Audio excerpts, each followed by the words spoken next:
নমস্কাৰ পোহৰলাই বেতৰ সমূহ দৰ্শকক স্বাগতম জনাইছোঁ আৰু ইতিমধ্যে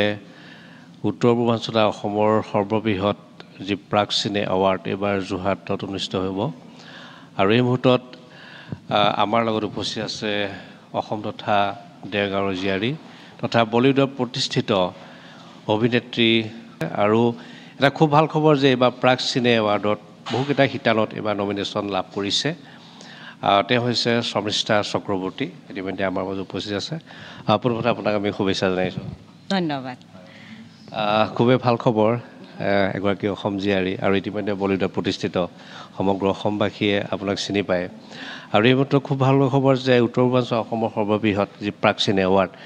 যোৰহাটত অনুষ্ঠিত হ'ব আৰু আপুনি কেইবাটাও শিতানৰ নমিনেশ্যন লাভ কৰিছে আমি প্ৰথমতে শুভেচ্ছা জনাইছোঁ আৰু প্ৰথমতে আপোনাৰ অনুভৱ জানিব বিচাৰিছোঁ অনুভৱ খুবেই ভাল কাৰণ ইমানকেইটা নমিনেশ্যন লাভ কৰিম বুলি আশা কৰা নাছিলোঁ আশা আছিল এটলিষ্ট দুটা তিনিটা কিবাটো পাম বুলি কিন্তু আমি টোটেল 16টা পালোঁ নমিনেশ্যন তো 16টা নমিনেশ্যন পাম বুলি আশা কৰা নাছিলোঁ আৰু অনাকাংক্ষিত হ'লে অলপ মনটো বেছিয়ে ভাল লাগে এটা এৱাৰ্ডৰ অনুষ্ঠানত 16টা শিতানত আপুনি নমিনেশ্যন পোৱাটো এটা খুব ভাগ্য কথা নহয় জানো হয় ডেফিনেটলি হয় চিনেমাখনৰ নাম হৈছে জিয়া আমি শ্বুটিং আৰম্ভ কৰা 2 বছৰমানেই হ'ল এতিয়া আমাৰ কমপ্লিট হ'ল আমি মে মাহৰ 16 তাৰিখে ৰিলিজ কৰিম বাকী চিনেমাখনৰ বিষয়ে ক'বলৈ গ'লে স্ক্ৰিপ্ট কাহিনীটো মোৰে আৰু কেনি বসুমতাৰীৰ পৰিচালনা মানে স্ক্ৰিপ্টটো আমি দুয়ো মিলি পিছত ডেভেলপ কৰিলোঁ আৰু বাকী নমিনেশ্যন কেইটাৰ কথা কওঁ বেষ্ট ফিল্মৰ কাৰণে পাইছোঁ বেষ্ট পৰিচালকৰ কাৰণে কেনিৰ আৰু বেষ্ট এক্ট্ৰেছ ফিমেলৰ কাৰণে মই পাইছোঁ বেষ্ট এক্টৰ মেল ৰিকি শৰ্মা আমাৰ তাত আছে আৰু ছাপৰ্টিং এক্টৰত আছে ইউডি আৰু এক্ট্ৰেছত আছে ইপ্সিতা হাজৰিকা আৰু বেষ্ট এডিটৰত আছে ৰক্তিম ৰঞ্জন বসুমতাৰী তাৰপিছত কনফিউজ হৈ গৈছোঁ নিজে আৰু গানৰ ক্ষেত্ৰত আছে লিৰিক্সত আছে উদং বুকু বুলি গান এটিৰ কাৰণে স্বপ্নজ্যোতি ঠেঙাল বুলি লিৰিক্সৰ কাৰণে আৰু বেষ্ট ছিংগাৰৰ কাৰণে একেখন চিনেমাৰে 2টা নমিনেশ্যন আছে এটা মোৰ আছে উদং বুকু গানটোৰ কাৰণে আৰু মৈত্ৰেয়ী পাটৰৰ তাইৰ আছে গানটো তাইয়ে লিখা আৰু তাইয়ে গোৱা ছিংগাৰৰ কাৰণে নমিনেশ্যন পাইছে আৰু বেষ্ট ছিংগাৰ মেলৰ কাৰণে অংগৰাগ পাপন মহন্ত পাপনদাৰ এটা গান আছে ইয়াতে তো পাপনদাৰ নমিনেশ্যন আছে আৰু চাইল্ড এক্টৰ আৰাধ্যা মহন্ত বুলি তাইৰ আছে আই জাষ্ট হোপ মই আকৌ আৰু পাহৰা নাই এই মুহূৰ্তত যদি আমি কওঁ উদং বুকুৰ এই গীতটো অকণমান আপোনাৰ কণ্ঠ যদি অকণমান শুনিব বিচাৰোঁ দৰ্শকে শুনিব নিশ্চয় অকণ শুনাই দিওঁচোন হয় নিশ্চয় এইটো ঠেঙাল যিটো স্বপ্নজ্যোতি ঠেঙাল সি উল্টাকৈ লিখে নামটো সেইকাৰণে মই কনফিউজ হৈ যাওঁ তাৰ লিখা আৰু অংশুমান বৰা তাৰ কম্পজিশ্যন আৰু অম্বৰ দাস অম্বৰ দাসৰ 2টা নমিনেশ্যন আছে মিউজিকৰ ক্ষেত্ৰত মোৰ হাজবেণ্ড হয় বেকগ্ৰাউণ্ড মিউজিকৰ কাৰণে আৰু বেষ্ট মিউজিক ডিৰেক্টৰৰ কাৰণে তেওঁৰ 2টা নমিনেশ্যন মিউজিক মোৰ ঘৰতেই হৈ যায় তো এই গানটোৰো মিউজিক এৰেঞ্জমেণ্ট অম্বৰৰে অকণমান গুণগুণাইছোঁ মই লিৰিক্স পাহৰোঁ দেই মই ফটককৈ চাই লওঁ তো এতিয়া ঠিক আছে এইটো গানৰ আমি 2টা নমিনেশ্যন পালোঁ উদং বুকু গানটোৰ কাৰণে লিৰিক্সৰ কাৰণে আৰু ছিংগিঙৰ কাৰণে তো অকণমান গুণগুণাই দিছোঁ উদং বুকুত কি গোলাপ কি খৰিকা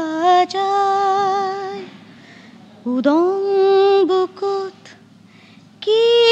গোলাপ কি খৰিকা যায় উখহা চকুৱেনো কি সুখ কি দুখ নিগৰাই আজি ৰবহনে জুৰণিতে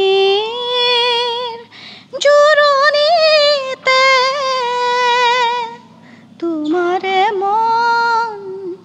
নিচুকাই আপোনাৰ কণ্ঠ যথেষ্ট সুন্দৰ আৰু উদং বুকু এই গীতটোৱে কিয় নমিনেশ্যন হৈছে ইতিমধ্যে জানিব পৰা গৈছে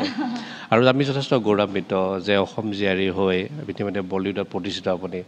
অকণমান আমি জাৰ্ণিটোৰ বিষয়ে জানিব বিচাৰিম যে কেনেদৰে আপুনি বলিউডলৈ গ'ল কেনেদৰে আপুনি কাম কৰিলে এইটো কওকচোন অলপ বলিউডত একচুৱেলি মই প্ৰতিষ্ঠিত বুলি নিজকে নকওঁ জাৰ্ণিটো আৰম্ভটো বাৰু ঘৰৰে পৰাই অভিয়াছলি মায়ে গান চান গাই নাটক চাটক কৰে মামাহঁতেও কৰে চ' সেই পৰিৱেশটো আছিলে তেনেকৈ বিয়াৰ পিছত মোৰ হাজবেণ্ড নম্বৰ মিউজিচিয়ান তো সেই সূত্ৰে মুম্বাইলৈ যোৱাৰ পিছত অলপ সুবিধা হৈছে কিছুমান এক্টিঙৰ ক্ষেত্ৰতো বা গানৰ ক্ষেত্ৰতো কৰিছোঁ অলপ চলপ কাম কিন্তু মানে প্ৰতিষ্ঠিত বুলি নকওঁ আৰু সেইখিনিৰ উপৰিও মই অলপ ভইচ অভাৰৰ কাম কৰোঁ তাত একচুৱেলি মোৰ ভইচ অভাৰৰ কামহে বেছিকৈ কৰা যায় তো টেলিভিশ্যন কমাৰ্চিয়েলবিলাকৰ যিবিলাক ডাবিং হয় সেইবিলাকৰ ট্ৰান্সলেশ্যন কৰোঁ ভইচ অভাৰ কৰোঁ বাকী গানবিলাকো নিজাববীয়াকৈ হৈ থাকে প্লাছ জিংগল গাইছোঁ কিছুমান তেনেকুৱা ধৰণৰ আপুনি যিহেতু খুব ভাল অভিনয় কৰে অভিনয় ক্ষেত্ৰত লাভ কৰিলে আৰু গীত খুব সুন্দৰভাৱে আপুনি গায় আপুনি খুব সুন্দৰভাৱে আগবাঢ়ি লৈ গৈ আছে এইফালে সুন্দৰ গীত আৰু সুন্দৰ অভিনয় কেনেকৈ আগবাঢ়ি লৈ গৈছে গানৰ ক্ষেত্ৰত সেইটোৱে মই যিটো ক'লোঁ মানে ঘৰত মোৰ সেইখিনি সুবিধা থকাৰ কাৰণে মোৰ কাৰণে অলপ ইজি হয় কৰিবলৈ অভিনয়ৰ ক্ষেত্ৰতো মই কেনি বসুমতাৰীৰ নাম লৈ কেনি বসুমতাৰীৰ যিখিনি আগৰ চিনেমা আছে তাতে মই মানে মষ্ট অফ দ্য ফিল্মছত আছোঁৱেই তো সেই সাহসটো মই কেনিৰ পৰা পাওঁ কিবা সদায় কৈ থাকে পাৰিবা তুমি চব পাৰিবা কৰিবলৈ এনেকৈ কৈ থাকে তো সেইটো সাহস তাৰ পৰা আহিলে আৰু এই চিনেমাখন আৰম্ভ কৰাৰ মূলতে খুব এটা অলপ চিৰিয়াছ কিবা ৰোল এটা কৰিবলৈ খুব মন গৈ আছিলে তেতিয়া ভাবিছিলোঁ কিবা এটা কৰিম আৰু লকডাউনৰ সময়ত সময় বেছি পাইছিলোঁ যে তেতিয়া ভাবিছিলোঁ একচুৱেলি এই কাহিনীটোৰ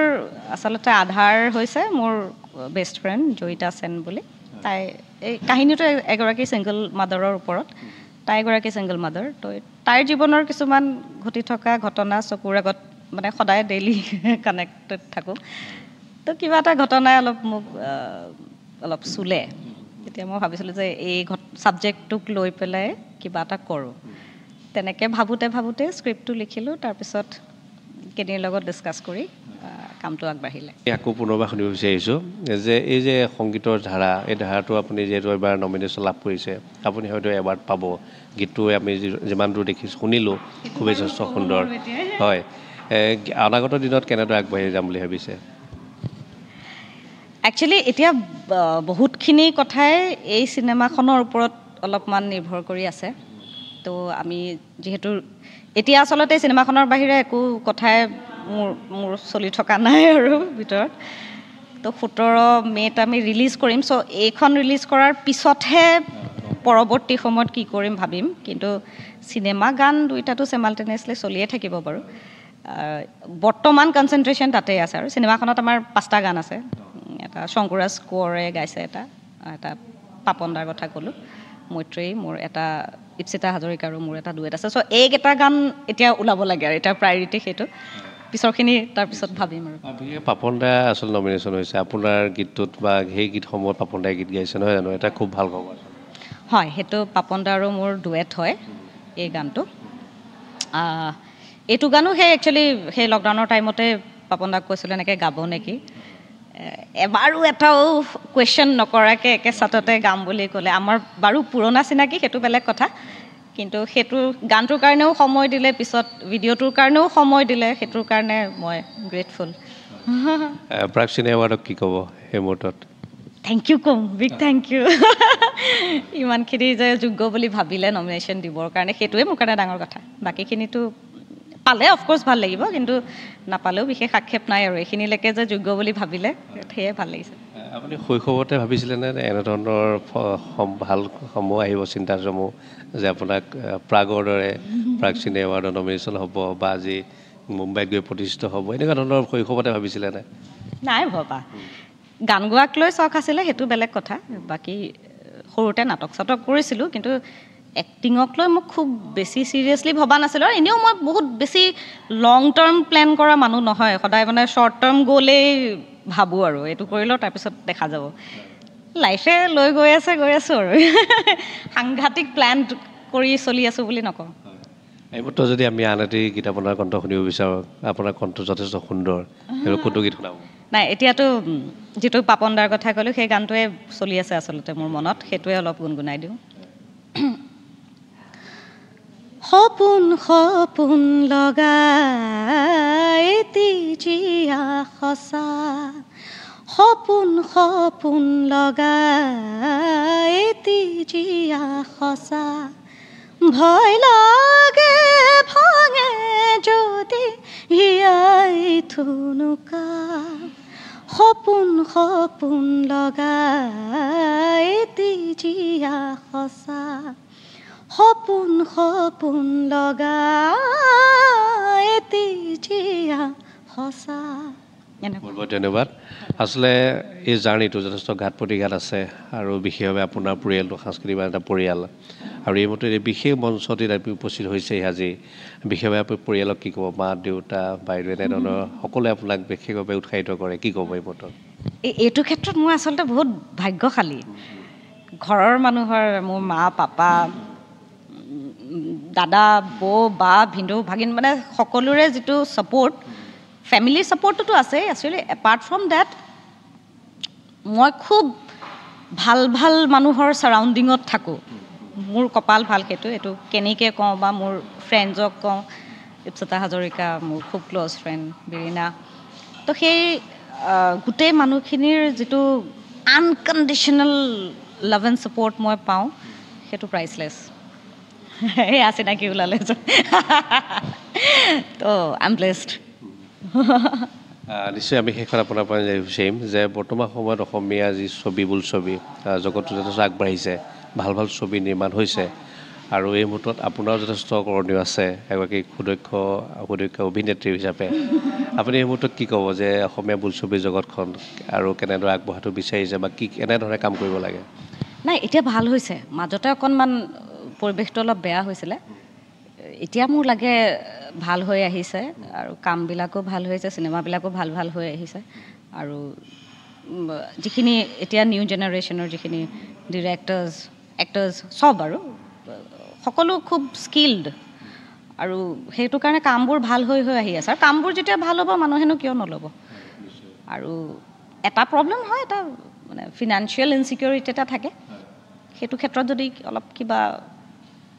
কনক্ৰিট কিবা এটা হয় তেতিয়াহ'লে চাগে আৰু অলপ বেটাৰ হ'ব আজি আমাৰ পঢ়ুৱৈ দৰ্শকসকলে চাই আছে নৱপ্ৰজন্মৰ যুৱক যুৱতীসকলে চাই আছে মুম্বাইত প্ৰতিষ্ঠিত হ'বলৈ অভিনেতাই হওক বা ভাল ছিংগাৰ হ'বলৈ কি কৰিব লাগিব আপোনাৰ পৰা